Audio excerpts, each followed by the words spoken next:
ఎగిరిపో.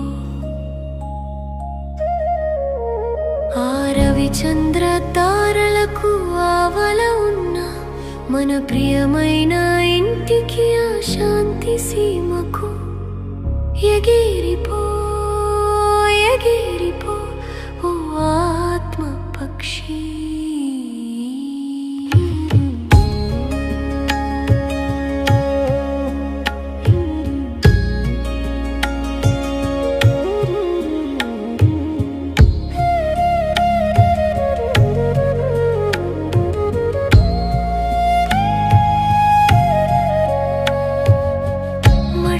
కాయమనే పంజరాన్ని వదిలి, మాయబంధాల సంకెళ్లను తెంచి, శబ్దాల ప్రపంచం మల్లంతా దూరం, నిశ్శబ్ద లోకమే నీ అసలు తీరం.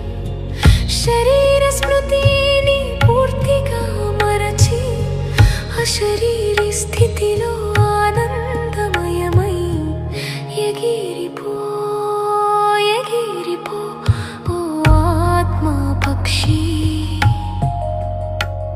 ఈ పంచతత్వాల లోకాన్ని దాటి ఎగిరిపో.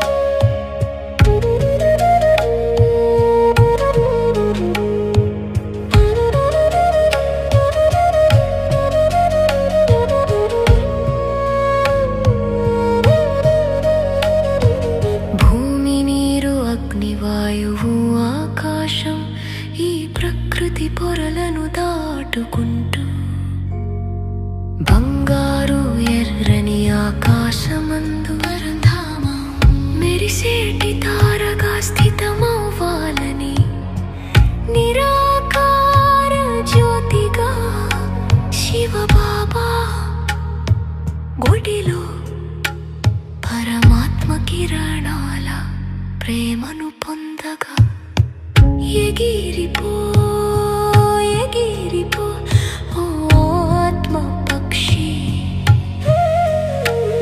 ఈ పంచతత్వాల లోకాన్ని దాటి ఎగిరిపో.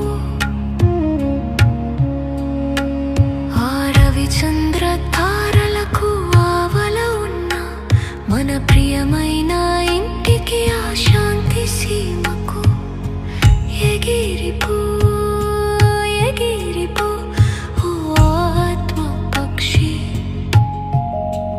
నేను ఆత్మను, జ్యోతి బిందువును, నా ఇల్లు పరంధామం. ఓం శాంతి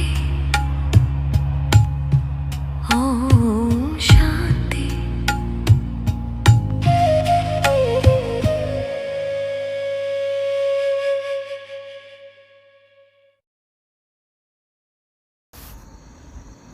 ఓం శాంతి.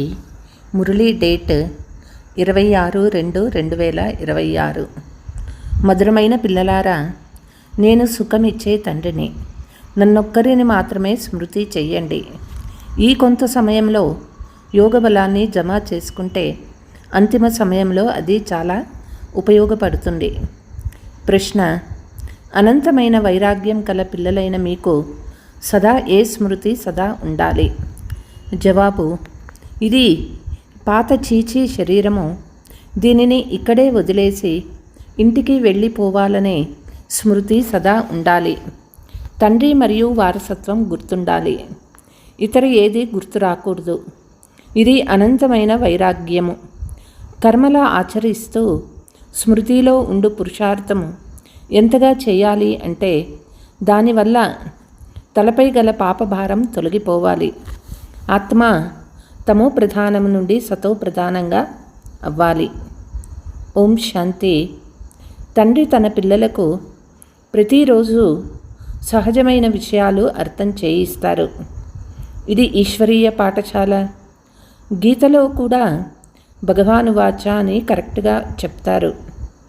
తండ్రి అయిన భగవంతుడు అందరికీ ఒక్కరే. అందరూ భగవంతులు కారు అవ్వలేరు.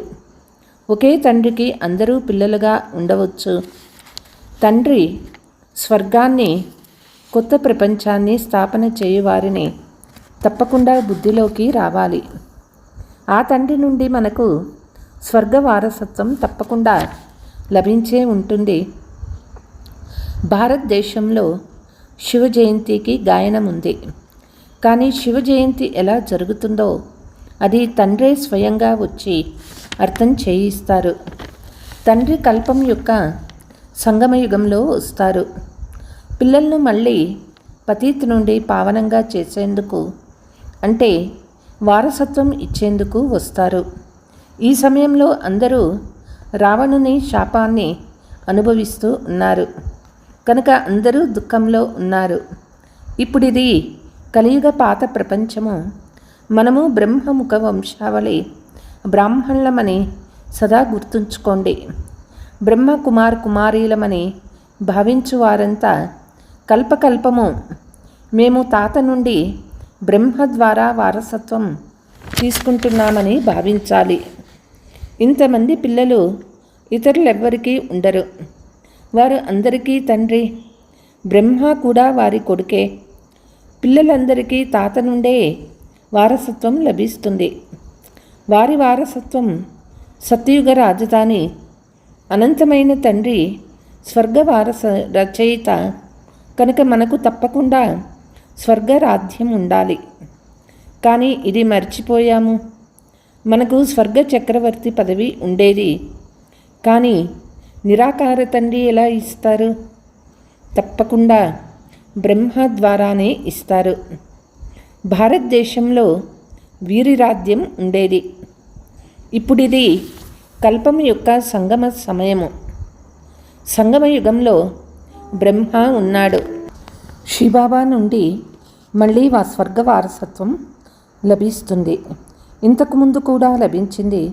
5000 సంవత్సరాల ముందే మనము దేవీ దేవతా ధర్మానికి చెందిన వారము. ఈ ధర్మం చివరి వరకు వృద్ధి చెందుతూ ఉంటుంది. ఉదాహరణకి యేసుక్రీస్తు వచ్చి క్రైస్తవ ధర్మాన్ని స్థాపించారు. అది ఇంతవరకు కొనసాగుతూనే ఉంది, వృద్ధి చెందుతూ ఉంటుంది. యేసుక్రీస్తు ద్వారా క్రైస్తవులుగా అయ్యామని వారికి తెలుసు.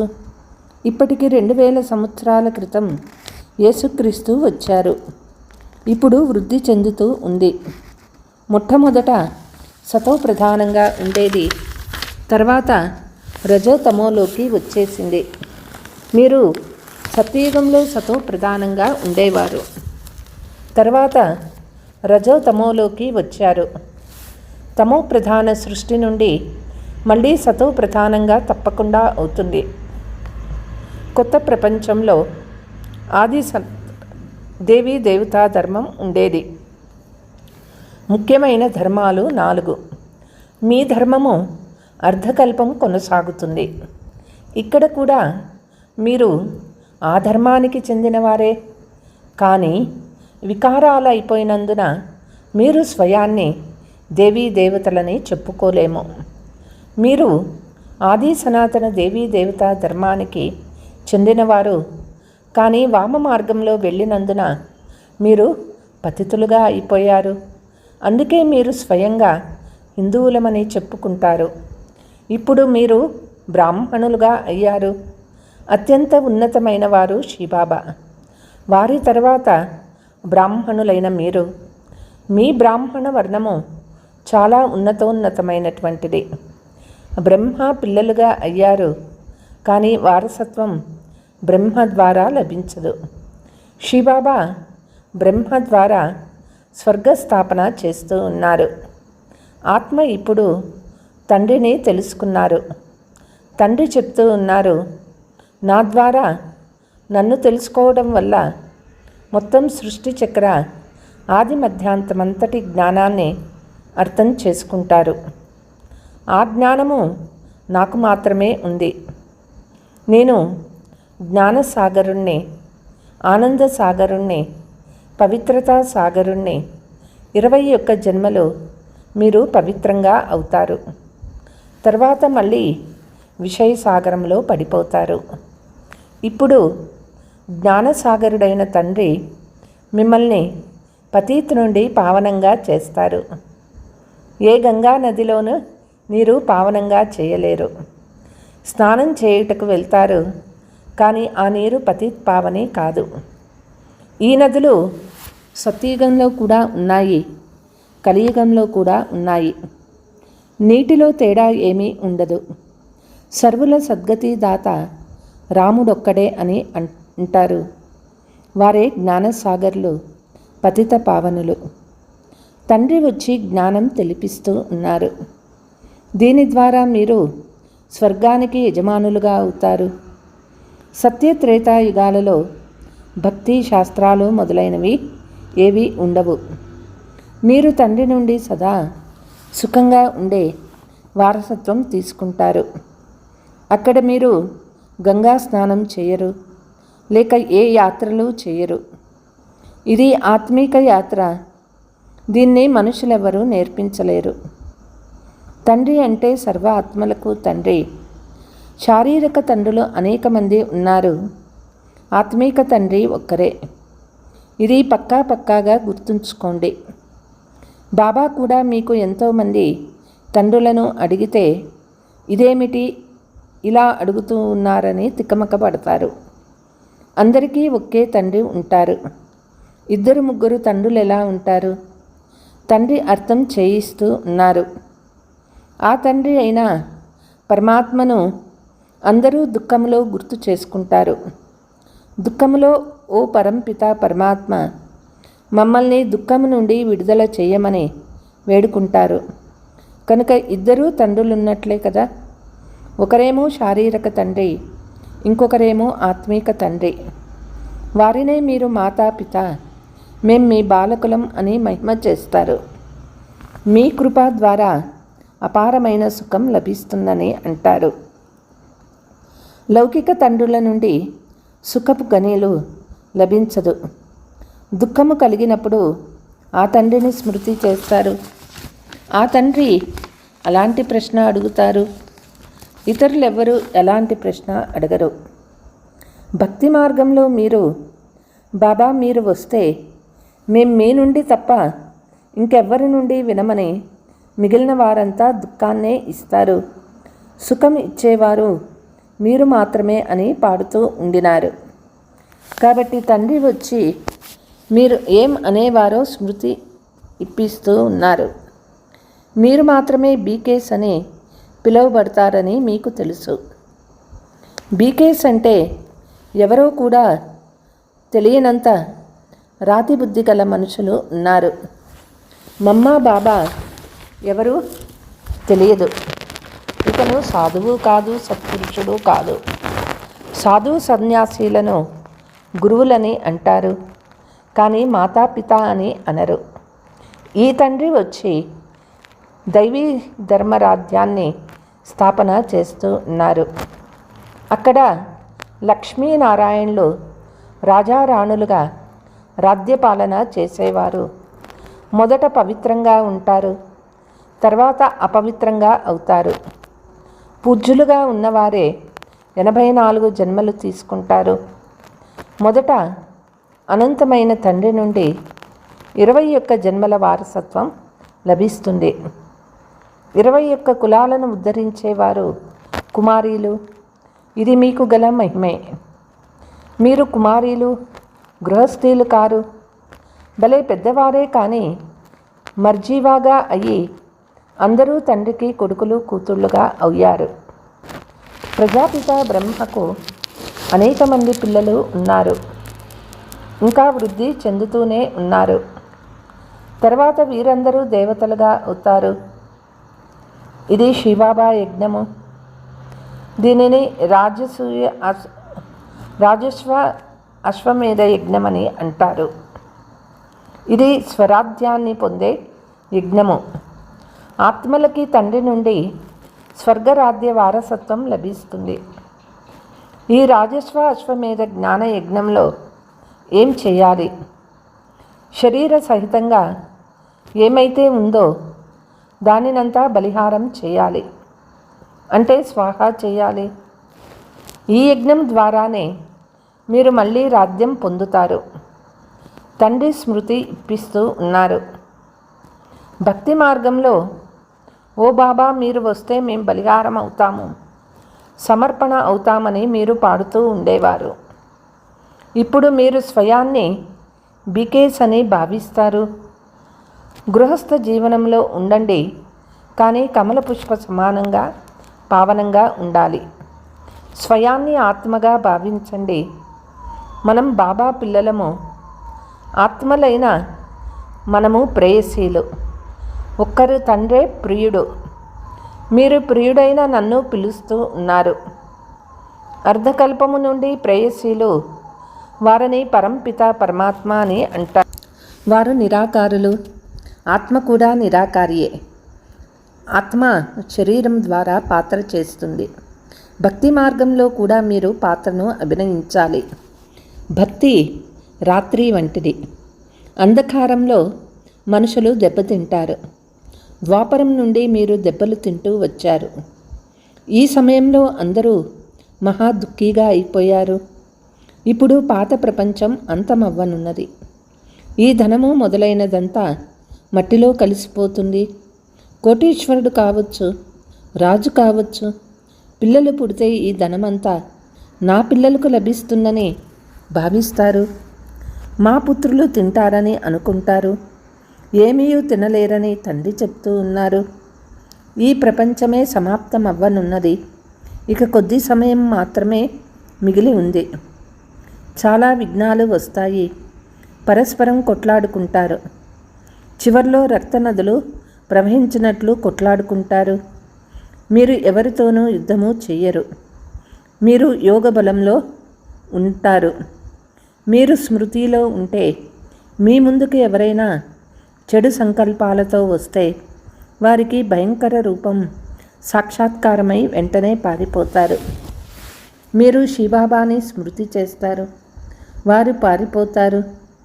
పక్కా పిల్లలుగా ఉన్నవారు మాకు ఒక్క శివబాబా తప్ప ఇంకెవ్వరూ లేరనే పురుషార్థంలో ఉంటారు. తండ్రి తెలుపుతూ ఉన్నారు, చేతులతో పని చేస్తూ ఉండాలి. పిల్లలు లౌకిక ఇంటిని కూడా సంభాళించాలి. కానీ పిల్లలు మీరు తండ్రి స్మృతి చేస్తే పాపభారం కూడా తొలగిపోతుంది. కేవలం నన్ను మాత్రమే స్మృతి చేస్తే మీరు తమో ప్రధానం నుండి సతో ప్రధానంగా అవుతారు. నెంబర్ వారు పురుషార్థానుసారం అవుతారు. తర్వాత మీరంతా ఈ శరీరాలు వదిలేస్తారు. బాబా ఆత్మలందరినీ దోమల వలె తీసుకువెళ్తారు. మిగిలిన ప్రపంచంలోని వారంతా శిక్షలు అనుభవించాల్సి ఉంటుంది. భారతదేశంలో కొంతమంది మాత్రమే మిగిలి ఉంటారు. అందుకే ఈ మహాభారత యుద్ధం జరుగుతుంది. ఇక్కడ చాలా వృద్ధి జరుగుతుంది. ప్రదర్శని, ప్రాజెక్టర్లు మొదలైన వాటి ద్వారా చాలామంది వింటారు. వారు ప్రజలుగా అవుతూ పోతారు. రాజు ఒక్కరు మాత్రమే ఉంటాడు. మిగిలిన వారంతా ప్రజలు. మంత్రి కూడా ప్రజల లైన్లోనే వస్తాడు. అనేక మంది ప్రజలు ఉంటారు. ఒక రాజుకు ప్రజలు లక్షల సంఖ్యలో ఉంటారు. కనుక రాజారాణులు శ్రమ చేయాల్సి వస్తుంది కదా. అన్ని పనులు చేస్తూ నిరంతరం తండ్రి స్మృతి చేయండి.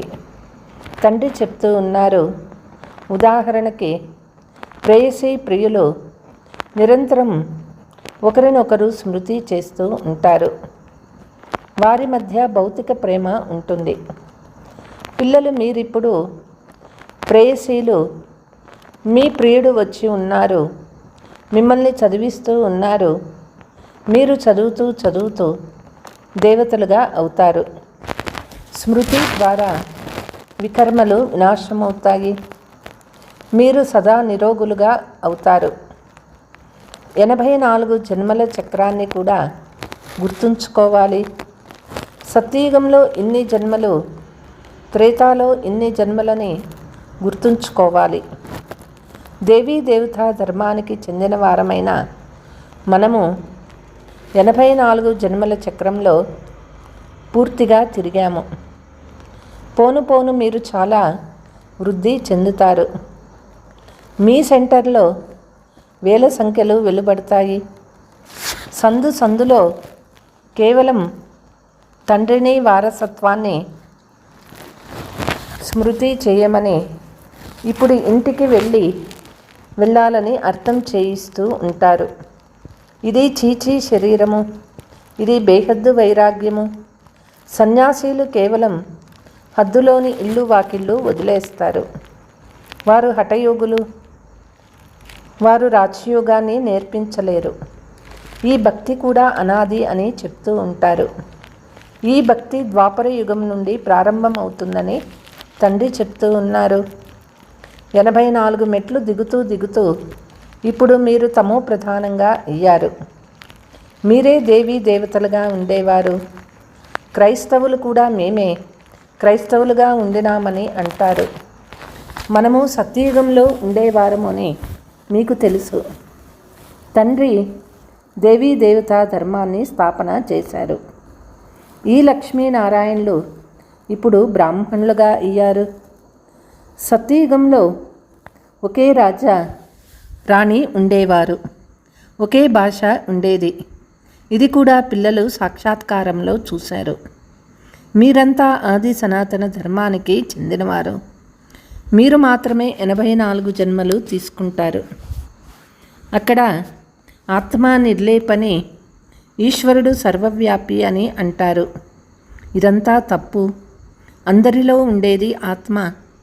మాలో పరమాత్మ ఉన్నారని ఎలా అంటారు? ఎలా అయితే అందరూ తండ్రులైపోతారు? ఎంత తమో ప్రధానమయ్యారు. ఇంతకుముందు ఎవరేది చెప్తే అదంతా అంగీకరించేవారు. ఇప్పుడు తండ్రి వచ్చి సత్యాన్నే వినిపిస్తారు. మీకు తండ్రి జ్ఞాన 3వ నేత్రాన్ని ఇస్తారు. దీని ద్వారా మీరు సృష్టి ఆది మధ్యాంతాలు తెలుసుకున్నారు. అమర కథ కూడా ఇదే. సూక్ష్మవతనంలో కథ మొదలైనవేవీ లేవు. ఇవన్నీ భక్తి మార్గపు అంటుమొక్కలు. మీరు అమరులుగా అయ్యేందుకు అమర కథను వింటూ ఉన్నారు. అక్కడ మీరు సంతోషంగా ఒక శరీరాన్ని వదిలి మరొకటి తీసుకుంటారు. ఇక్కడైతే ఎవరైనా మరణిస్తే ఏడుస్తారు, బాదుకుంటారు. అక్కడ జబ్బులు మొదలైనవి ఏవీ ఉండదు. సదా ఆరోగ్యంగా ఉంటారు. ఆయుష్ కూడా చాలా ఎక్కువగా ఉంటుంది. అక్కడ వికారాలు ఉండవు. మనము 84 జన్మల చక్రాన్ని పూర్తి చేశామని, ఇప్పుడు మనల్ని తీసుకెళ్లేందుకు బాబా వచ్చారని పక్కా చేసుకోవాలి. మీకు పావనంగా అయ్యే యుక్తులు కూడా వారే తెలుపుతారు. కేవలంగా తండ్రి అయిన నన్ను మరియు వారసత్వాన్ని స్మృతి చేయండి. సత్యయుగంలో 16 కళా సంపూర్ణులుగా ఉండి క్రమేపీ కళలు తగ్గుతూ వస్తాయి. ఇప్పుడు మీలో ఒక్క కళ కూడా లేదు. తండ్రి దుఃఖం నుండి విడుదల చేసి సుఖంలోకి తీసుకువెళ్తారు. అందుకే వారిని ముక్తిదాత అని అంటారు. అందరినీ తన వెంట తీసుకువెళ్తారు. ఇక్కడి గురువులు మిమ్మల్ని అలా తీసుకువెళ్ళరు.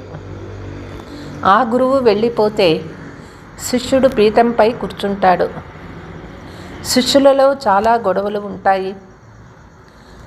పీఠం కొరకు పరస్పరం కొట్లాడుకుంటారు. తండ్రి చెప్తూ ఉన్నారు, నేను ఆత్మలైన మిమ్మల్ని నా వెంట తీసుకువెళ్తాను. अच्छा मीठे मीठे सिकीलते बच्चों प्रति माता पिता बाप दादा का याद प्यार और गुड मॉर्निंग. रूहानी बाप की रूहानी बच्चों को नमस्ते. हम रूहानी बच्चों की रूहानी माता पिता बाप दादा को याद प्यार गुड मॉर्निंग नमस्ते नमस्ते. ధారణ: స్మృతిని ఎంతగా అభ్యాసం చేయాలంటే, చెడు సంకల్పాలు చేసే వారెవ్వరైనా మీ ముందుకు వస్తే వారు వచ్చిన వెంటనే పరివర్తనై పోవాలి. నాకు ఒక్క శివబాబా తప్ప ఇంకెవ్వరూ లేరు. ఆ పురుషార్థం చేస్తూ ఉండాలి. స్వరాధ్యాన్ని పొందేందుకు శరీర సహితంగా ఉన్నదానినంతా బలిహారం చేయాలి. ఎప్పుడైతే ఈ రుద్ర యజ్ఞంలో పరస్పరం స్వాహా చేస్తారో అప్పుడు రాజ్య పదవి లభిస్తుంది. వరదానము: సహనశక్తి యొక్క విశేషత ద్వారా ఇతరుల సంస్కారాలను పరివర్తన చేసే దృఢ సంకల్పధారి భవ. ఎలా అయితే బ్రహ్మ బాబా జ్ఞాని మరియు అజ్ఞాని ఆత్మల ద్వారా అవమానాన్ని సహించి దాన్ని పరివర్తన చేశాడో అలా ఫాలో ఫాదర్ చెయ్యండి. అందుకు మీ సంకల్పంలో కేవలం దృఢతను ధారణ చెయ్యండి. ఎంతవరకు సహించాలని అనుకోకండి. మొదట్లో మాత్రమే ఎలా అవుతుంది, ఎంతవరకు సహించాలి అని కొద్దిగా అనిపిస్తుంది. కానీ ఎవరైనా మిమ్మల్ని ఏమైనా మాట్లాడినా మీరు మౌనంగా ఉండండి. సహనం చేస్తే వారు కూడా మారిపోతారు. కేవలం నిరాశ చెందకండి. స్లోగన్: సంగమ యుగంలో సహనం చేయడం, వంగడం ఇదే అన్నిటికంటే గొప్ప మహానట. అవ్యక్త సూచన: మొదట పిల్లలకు తమ సాతీలలో సేవలో వాయుమండలంలో ఏకత ఉండాలని బాప్ దాదా కోరుకుంటారు. తర్వాత ఒకే బలము, ఒకే విశ్వాసము, ఒకే మతం ఉండాలి. అప్పుడు సేవలో సఫలత లభిస్తుంది. ఎలా అయితే కొబ్బరికాయ కొట్టి రిబ్బన్ కత్తిరించి ఉద్ఘాటన చేస్తారో అలా ఒకే మతం, ఒకే బలం, ఒకే విశ్వాసం మరియు ఏకత యొక్క రిబ్బన్ను కత్తిరించండి. తర్వాత అందరి సంతుష్టత, ప్రసన్నత అనే కొబ్బరికాయ కొట్టండి. ఈ నీటిని భూమిపై చల్లండి. తర్వాత సఫలత ఎంత జరుగుతుందో చూడండి. అచ్చా. ఓం శాంతి.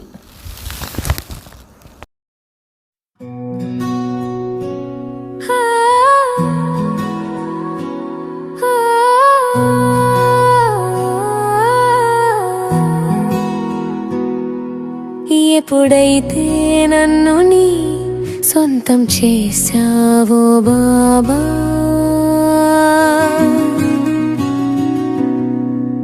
నా జీవితాన ఆనందం నిండింది బాబా.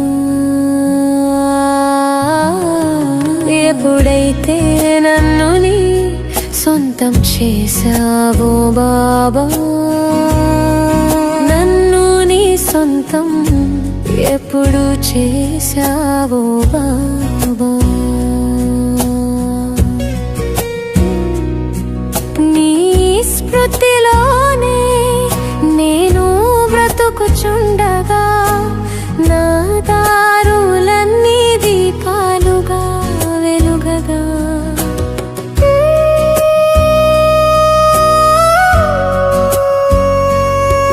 నీ స్మృతిలోనే నేను బ్రతుకుచుండగా నా దారులన్నీ దీపాలుగా వెలుగగా, నీ జ్ఞానపు వెలుగులో జగమే మెరిసింది. ఎప్పుడైతే నన్ను నీ సొంతం చేశావో బాబా, ఎప్పుడైతే నన్ను నీ సొంతం చేశావో బాబా.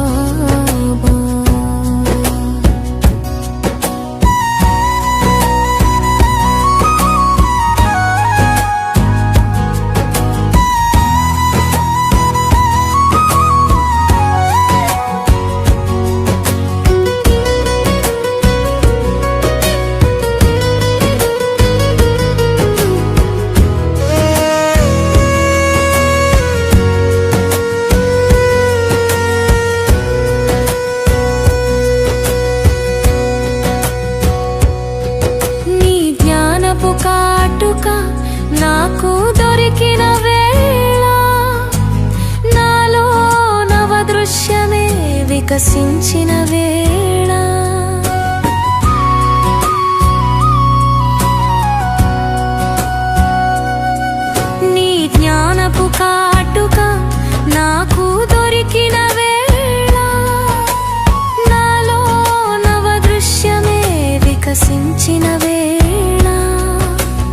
వసంతాలు కూడా పాడెను ఇదే గీతం.